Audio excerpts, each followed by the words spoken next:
Building the Test Automation Framework. Module 1. A practical introduction to Amazon Web Services for testers. This is the first module in part of a 6-module course on building the test automation framework, and it starts with Amazon Web Services.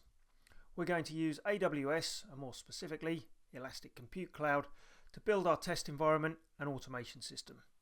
It all starts with configuring and running the virtual machines we need for our test environment.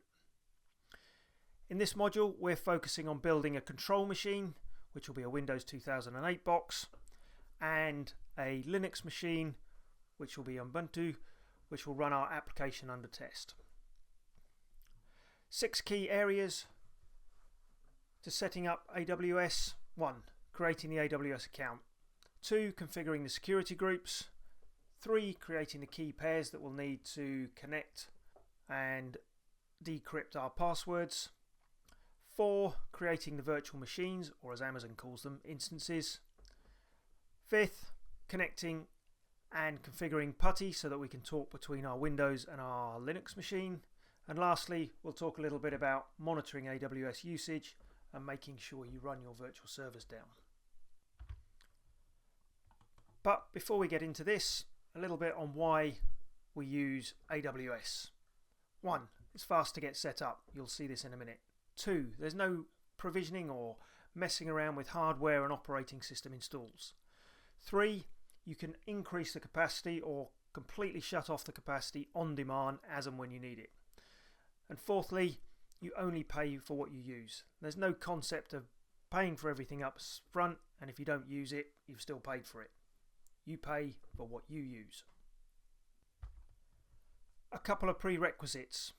Firstly, you need to have a Windows machine or a Mac machine which has an RDP application so that we can RDP onto our Windows virtual machine.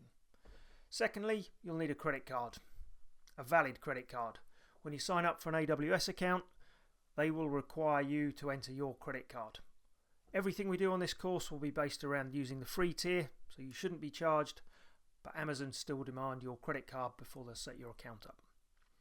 Thirdly, also as part of the account creation, Amazon will want to confirm your account, and they will do this by using your telephone number. You need a valid telephone number. So what are we going to cover? We've got 11 parts to this module.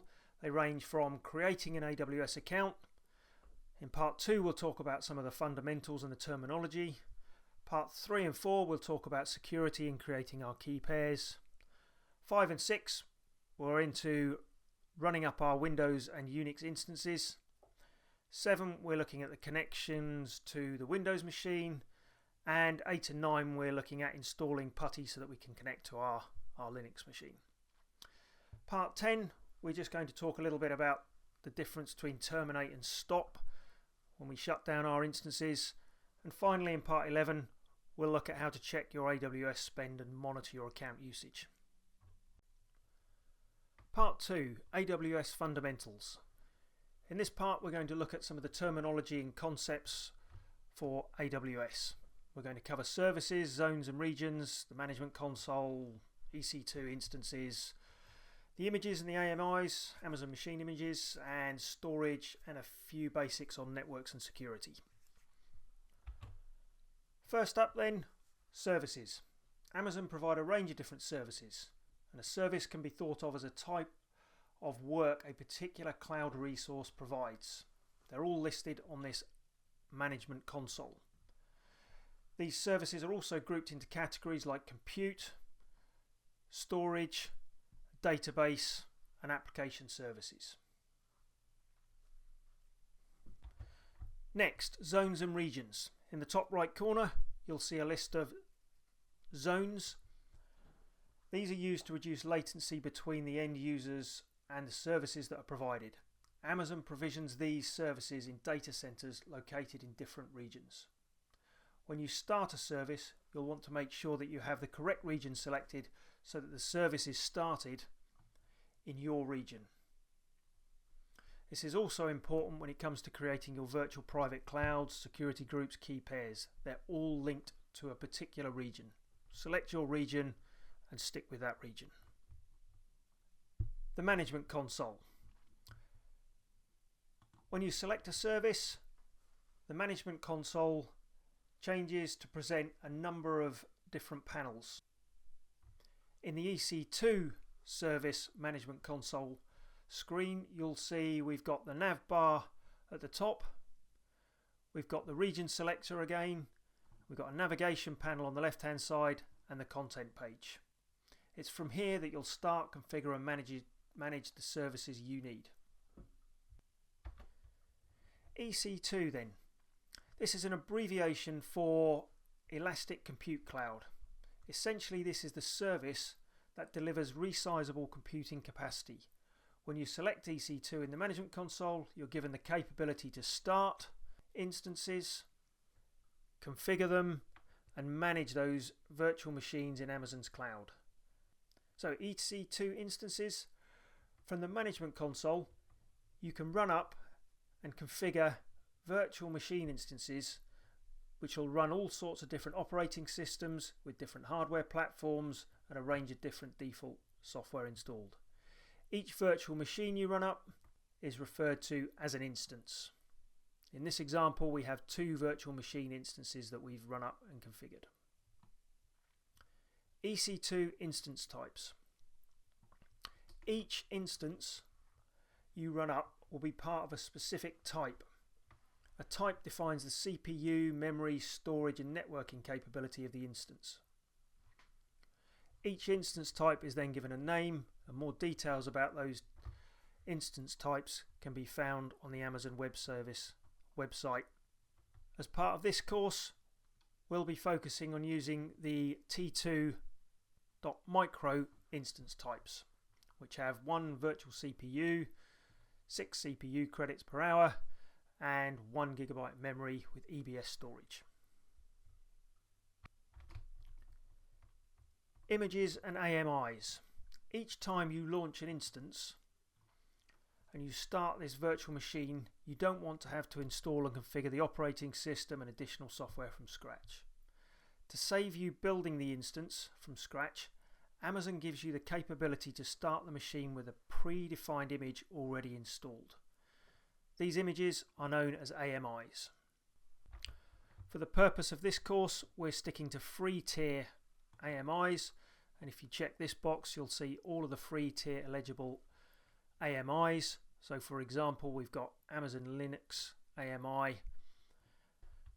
Again, a list of all the different AMI types can be found on the Amazon website with details of all the different capabilities for each AMI. Elastic block store and volumes. A virtual machine is no good without storage. Amazon provide a huge number of options here. The most common is known as EBS, Elastic Block Storage. EBS is again another Amazon service, and this service provides storage volumes that can be attached to running instances. The data stored is persistent, e.g. the data is retained across reboots and shutdowns, and each EBS volume can persist independently from the life of the instance if need be. In the EBS volumes screen, you can see a list of your volumes along with a unique ID, and if you scroll to the right, you can see which instances they are attached to. Likewise, if you view your instances, you'll see in the instance details screen a list of the devices, the EBS devices that are configured and attached to this instance. Again, full details of the types of different storage and their characteristics can be found on the Amazon AWS website. Network and security. When you come to start creating your instances in a minute, you'll notice that each instance is created within a virtual private cloud. The idea of these virtual private clouds can be found for each individual instance, and full details about the virtual private cloud is defined under the VPC service from the management console. When you view your virtual private clouds, you'll see the VPC that was created automatically when we created the instances, and from within there you can see the details for that specific virtual private cloud. Every instance we create at this stage will be created within our virtual private cloud. We then need to dictate access to machines with public IP addresses and DNS. Every instance you create is placed in your VPC automatically. This VPC is essentially the same as the network you'd find for your physical PCs and laptops in your office. Just be aware that by default your instances are not given public IP addresses and host names. Everything is defined by default with local VPC and IP addresses.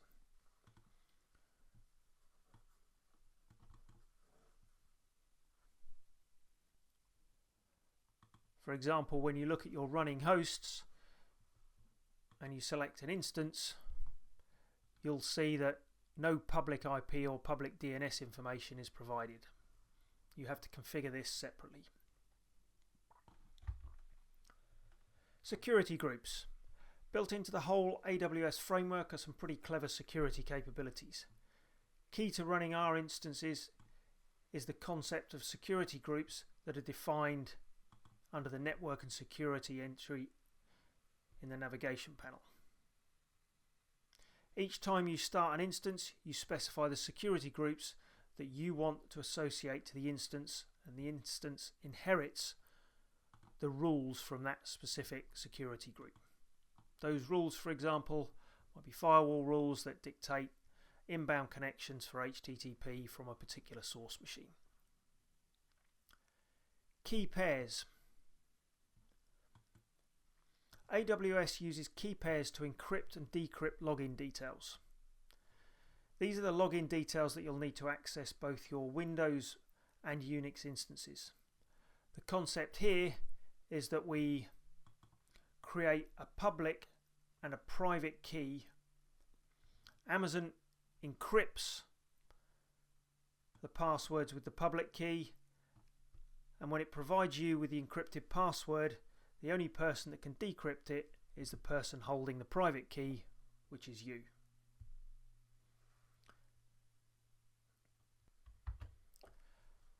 And that's it. 11 concepts that you need to grasp, 11 concepts that we'll cover in more detail as we go through the practical aspects of this module.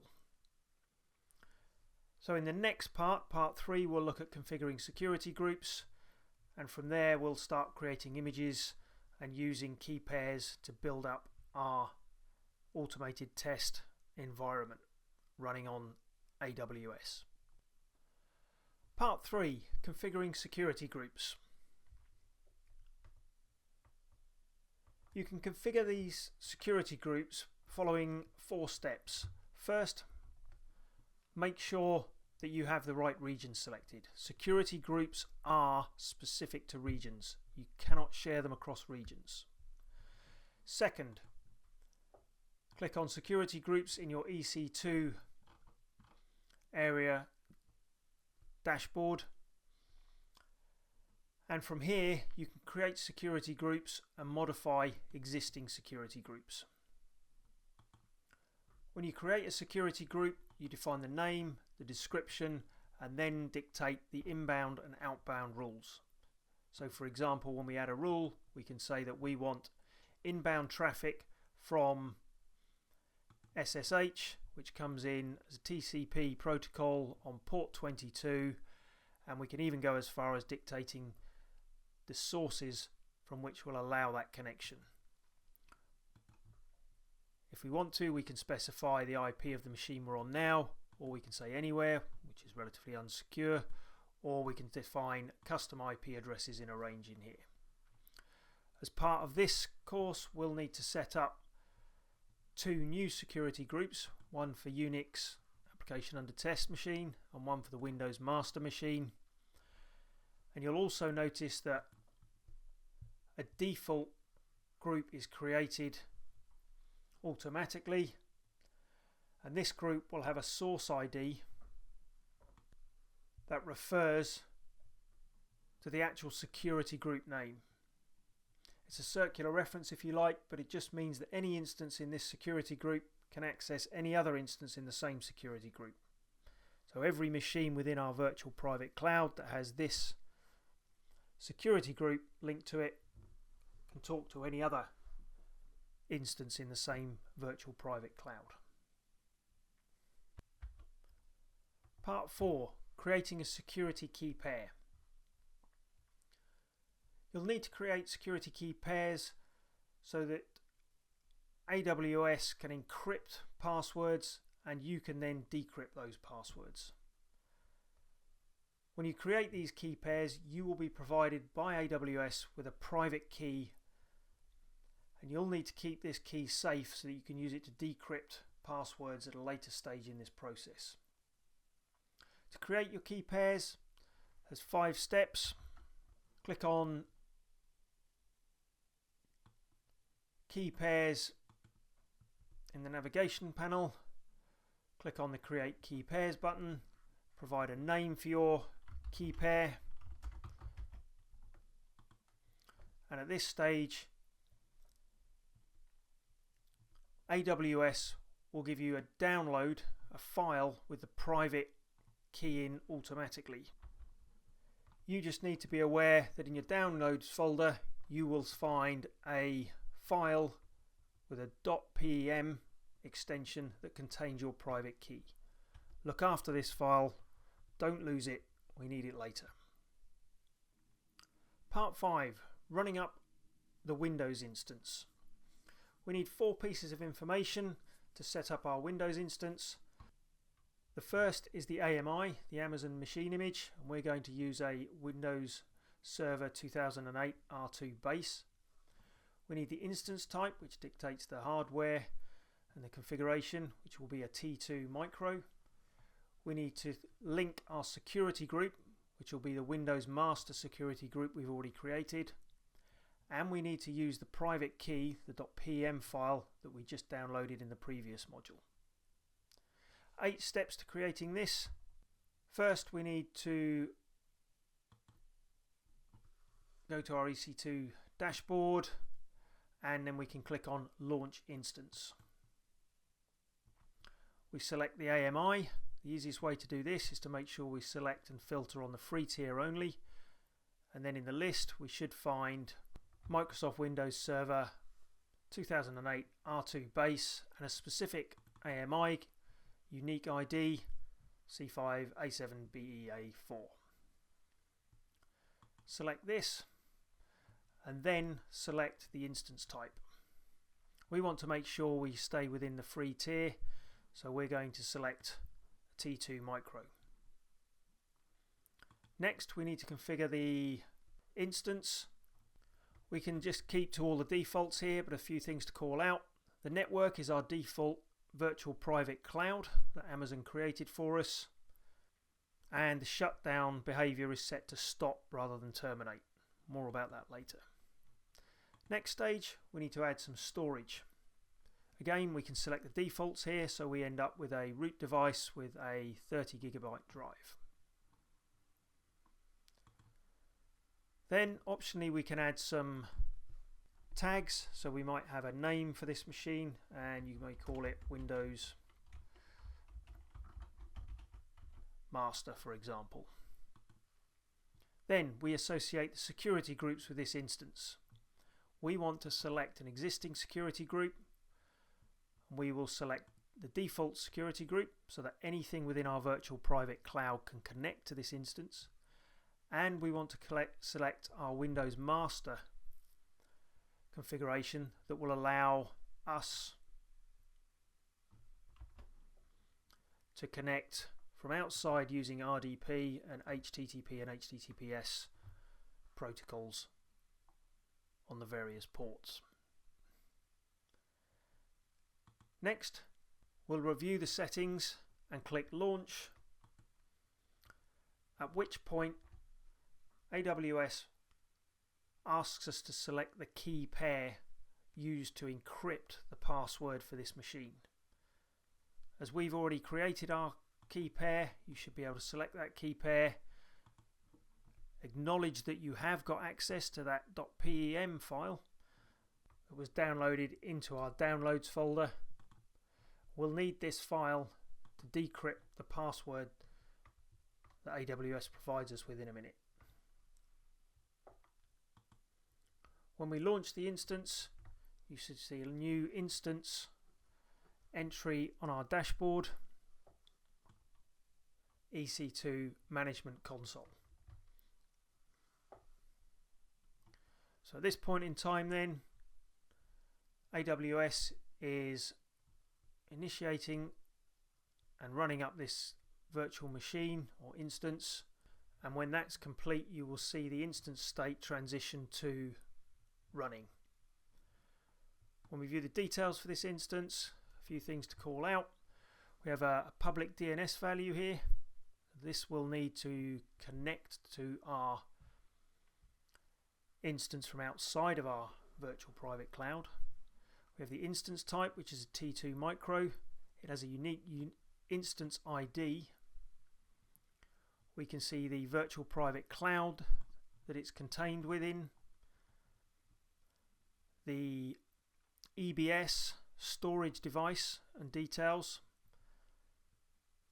and the key pair that is associated with this and is used to encrypt the password. So that's our Windows instance run up and created. In the next part we'll look at running up our Linux instance and creating that within our EC2 dashboard. Part 6. Running up the Ubuntu Linux instance. In much the same way as we ran up the Windows instance, we need 4 pieces of information. We need the AMI, the machine details, the instance type, again T2 micro, the security group that we created earlier, and our private key file again.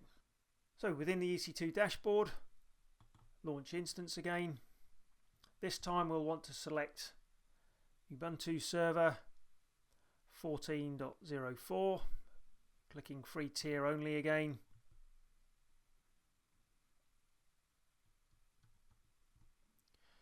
Making sure we've got the unique AMI that identifies this image. Select the image. Select the instance type, again making sure we stick to the free tier using a T2 micro instance type. Accept all the instance configuration defaults. Again, you'll notice that we're creating this instance within our own virtual private cloud again, and that the shutdown behavior is set to stop, not terminate. And on the next step we'll add the storage. We'll stick to the default again, which is 8 gig storage device, EBS storage. We can create a tag on here, so we might define this as our Unix client, and then configure our security groups. This time we're selecting from the existing security groups again. We want to select the default security group that allows it to connect to anything within our virtual private cloud, and select the security group which gives us HTTP and SSH protocol access from clients within our cloud. Then we're on to reviewing and launching the instance. And once we've reviewed it and start to launch it, we have to select our key pair again. We're using the same key pair.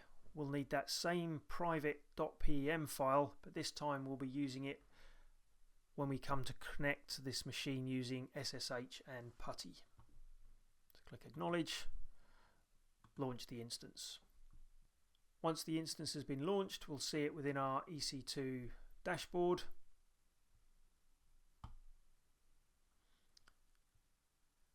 And once it's run up, we'll see the instance state change from pending to running. So next, in part 7, we'll look at connecting to the Windows master machine that we've created an instance for and RDPing onto that Windows machine. Okay, part 7 then, connecting to the Windows master machine. 3 steps to this. Again, from within our EC2 dashboard, make sure we don't have any filters applied and that we're listing all of our instances. And we should be able to select our Windows master machine that's running, right click and select Get Windows Password. At this point we'll need to load that private key file. And when we click Decrypt Password, AWS will provide us with the password and the public DNS. You'll need to keep a note of this password because in the next step, when we right click and select Connect, we will get the option to download the RDP file that will start our remote desktop connection. And if we open it with the default application, remote desktop connection, and click on Connect, we can enter our password and we now have a remote desktop connection to our Amazon Windows virtual machine or instance. From here then, in the next session, part 8, we'll look at installing Putty and SSH on this machine so that we can add connections to our Linux machine. Part 8, installing Putty for SSH access to our Linux machine. So 4 steps here. We need to open a session, an RDP session on our Windows server, download Putty and install the Putty applications, and then run the installer selecting all the defaults. What that'll give us is 3 tools: Putty Agent, Putty Gen and Putty, that'll allow us to add our keys, set up an authentication agent and then secure shell into our Linux machines. So let's have a look at that. First off, we start our Windows machine, so we connect to this with the RDP connection, downloading the remote desktop file and opening this, entering in the password that we obtained and decrypted in the previous session, and then on our remote desktop session we should be able to start Internet Explorer, and we can search quickly for the download page for Putty. So if you just search for Putty SSH,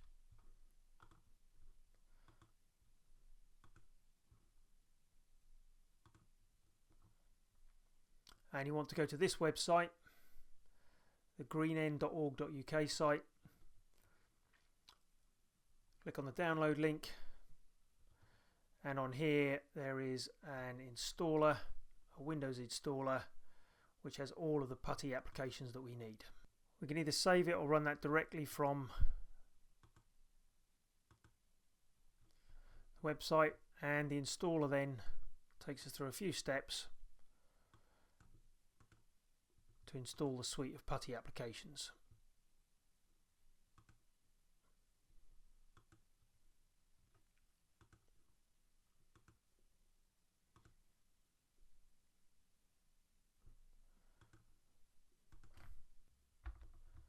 What this then gives us in the start menu,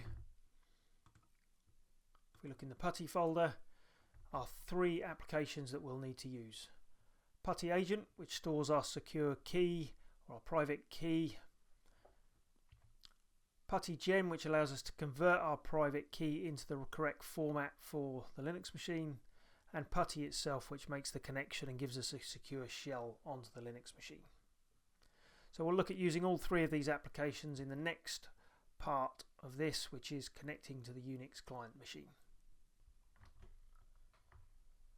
Part 9, connecting to the Unix client machine. So for this we're going to use a suite of tools called Putty. So there's Putty Agent, Putty Gen and Putty itself. This suite of tools allows us to connect from our Windows machines via what we call a secure shell onto our Linux machines. Now To implement this secure shell, we have to use our private key that was provided by Amazon. The only downside is that that key isn't compatible with Putty. However, Putty provides a tool called Putty Gen, which actually generates keys but also converts keys. So it will convert our Amazon private key into the format that Putty requires. And this is step one. We need to convert our .pem key. Second step then, we need to run Putty Agent. Putty Agent runs as a service in the background and holds our key and is used as part of the connection to our client machine, our Unix machine. Third step, we start Putty, we configure the host that we want to connect to, our Linux machine, and then we can open that connection on the client machine with a secure shell. So step one then, we need to convert our private key that Amazon provided us with. So if you find a key that you've got saved on your local machine, and we'll need to copy that, and we'll copy it across to our Amazon Windows instance. So if we come back into our EC2 management console, start up our RDP connection for our Windows instance.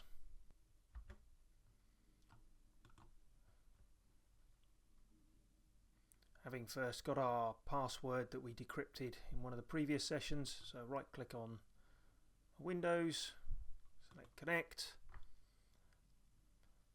download the remote desktop file which allows us to connect with RDP connection. So once we have that RDP connect, we'll want to paste that .pem file onto the desktop,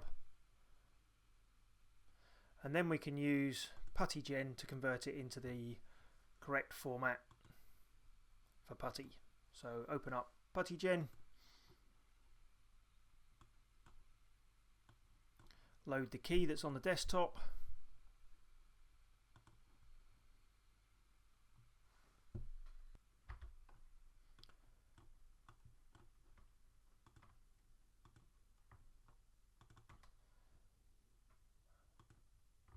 and then we can save that private key in the format that Putty understands. You'll be prompted to enter a passphrase. So this is like a password, but it can be a longer format.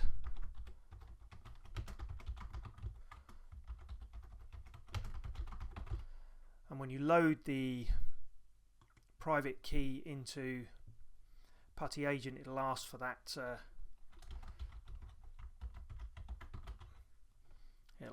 passphrase, which we'll see in a minute. So we'll see on the desktop now we have our Putty private key in the correct format. So the next step then is to load this key into Putty Agent so that it's stored and running in the Putty Agent service in the background, ready for our connection. So if you open Putty folder again, select Putty Agent, and this runs as a service on your Windows machine. And what we can do there is add the key. So if you click Add Key, and we'll select the key that we've just created on our desktop. And at this point it asks for the passphrase.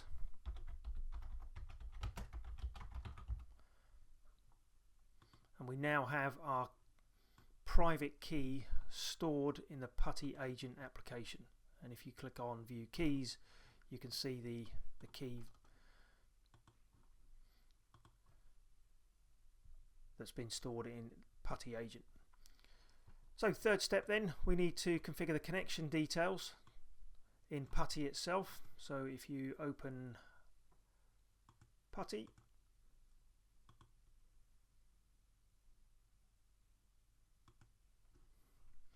and we can configure the connection details to our Unix machine. Now, before we can enter all the details for this connection to our Unix machine, we need to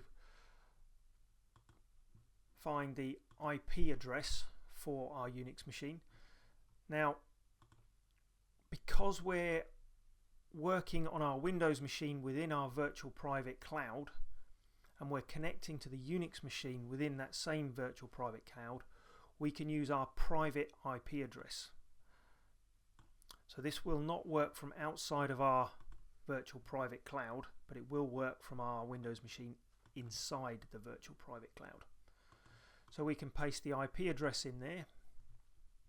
We can save it as a particular type of session, so a Unix client. This is just giving it a name for the connection, and save that connection. The other piece of information that you want to enter in here is under the connection data is the name of the user that you're going to log in with. Now, the Amazon machine image we use to create our Linux machine is configured so that the root, or the admin user if you like, is called Ubuntu. So if we use that as the username, making sure we save that again, and then we should just be able to click on open and get a connection to our Unix machine. So on the first connection you'll always have this security alert, and it's just that the private key that we have loaded in Putty agent hasn't been registered with the Unix client machine yet. So to register it, we just click on yes here, and then we won't have that warning on subsequent connections. And there we are, straight into our Ubuntu Unix machine, our client machine.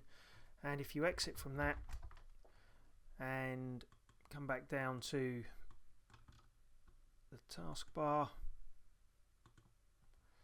and look at Putty agent, you'll see now if you right click on here you have save sessions, and you can just click on the Unix client and it goes straight in without you having to worry about entering any user details or passwords onto our Linux client machine. And that's it for configuring and connecting to all of our Amazon instances that have been set up within our virtual private cloud. We have the ability to RDP onto our Windows machine in our virtual private cloud, and from our Windows machine we can now use Putty to create a secure shell connection onto our Linux machine in that same cloud. In the next session we'll look at monitoring and usage of our Amazon machines, just to make sure that we don't incur any charges as we're running all of this within the Amazon free tier. Part 10, the difference between terminate and stop. You'll notice in your management console that if you right click on one of your running instances, that there are a number of options to start, stop, restart your instances. The first one is just stop, which is really the process of shutting down the machine. If it has EBS storage, the data on this storage is maintained. And when the instance is shut down, you can start the instance up again when you're ready to use it again. Things like the instance ID, EBS storage, the private DNS and IPs are all maintained and restored across that stop and restart. Note that when an instance is in a stopped state, you are not charged for the use of that machine. However, any EBS storage that is maintained, you will be charged for. That is assuming you've gone over your free tier allocation. If you don't want to be charged, then you will need to delete the volume or terminate the instance. Once you've stopped your instance, you then have the option to restart it. Again, right click, instance state, and click on start. Obviously, the process of clicking stop and then starting it again is the equivalent of the reboot option in that submenu as well. So the third option then is terminate. Now if you terminate an instance, everything is deleted. Only terminate an instance if you no longer need it, because you cannot restart it and you will not be able to reconnect to it again.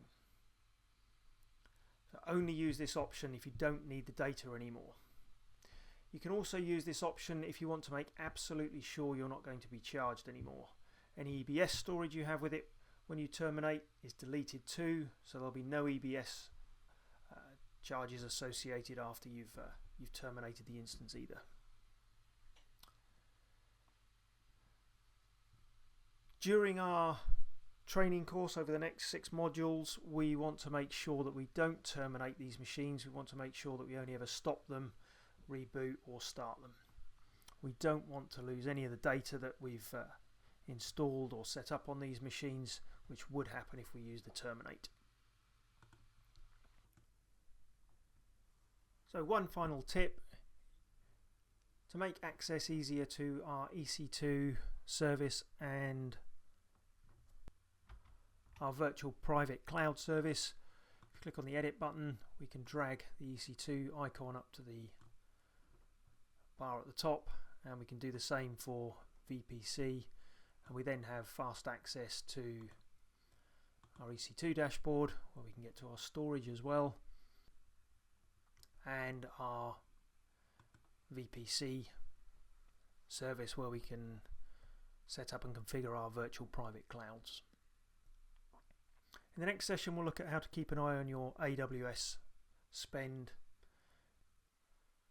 Part 11, how to check your AWS spend. Within the AWS Management Console you'll find a billing and cost management option.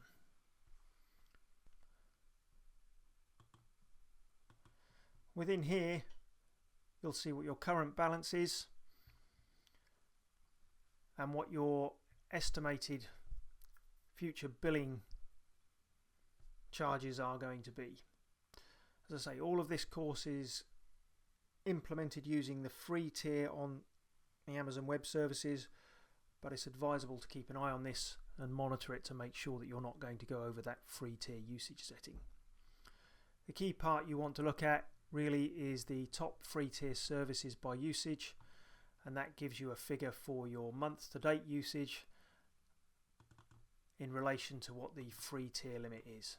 And at the moment I'm on 0.6%, so well within my free tier usage allocation. If you want to set up alerts to make sure that you are warned before you go anywhere near this, then under your preferences you can set things up so that you can configure billing alerts and billing reports. There's more on this on the Amazon website under the Creating a Billing Alarm section of the user guide. And that's it on the final part of this 11-part series in the first module. In the next module we'll start to look at installing our application under test, which is Rocket Chat on our Unix machine, and we'll look at installing Jenkins on our Windows machine, which is going to control all of the automation and tasks that we need to automate in our test automation framework. So in conclusion then, we started out with the creation of a new Amazon Web Service account, and we went through the sign up process to create that account. We've learnt about the AWS Fundamentals covering virtual private clouds, elastic cloud computing, the creation of instances, and learnt a little bit about storage with EBS. From here we've created our first 2 instances. We created a Windows 2008 server and a Linux Ubuntu client machine, and we finished off with configuring our RDP connection from outside of our virtual private cloud and configuring our Putty SSH connection from within our virtual private cloud. In short, we've started out with nothing, and now we have our own cloud environment with virtual machines and storage ready for us to configure our test environment.